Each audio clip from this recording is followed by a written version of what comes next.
ஓம் ஸ்ரீ சாய்ராம்.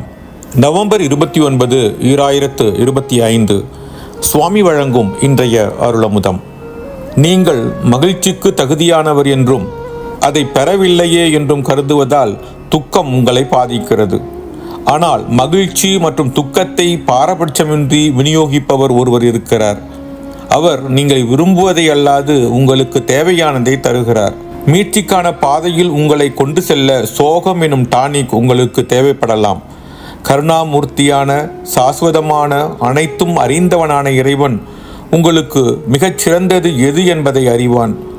சோகத்தை வரவேற்று இறை சிந்தனை எனும் கவசத்துடன் உங்கள் பாதையில் போராடி முன்னேறுங்கள். எல்லா நதிகளும் கடலை நோக்கி விரைந்து செல்வதைப் போல உங்கள் கற்பனைகள் அனைத்தும் இறைவனை நோக்கி செல்லட்டும். நாடகம் அவனுடையது.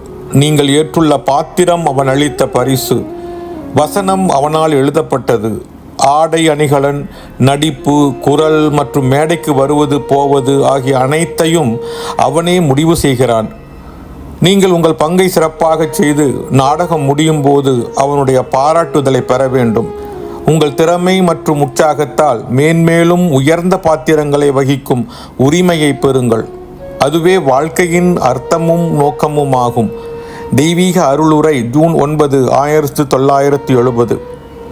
உலக விஷயங்களை பற்றி அளவுக்கு மீறி கவலைப்படாதீர்கள். கவலைப்படுவது என்பது அர்த்தமற்ற அவசரத்திலும் கால விரயத்திலும் முடியும்.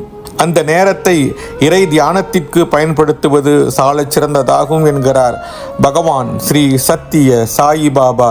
ஓம் ஸ்ரீ சாய்ராம். ஓம் ஸ்ரீ சாய்ராம். ஓம் ஸ்ரீ சாய்ராம்.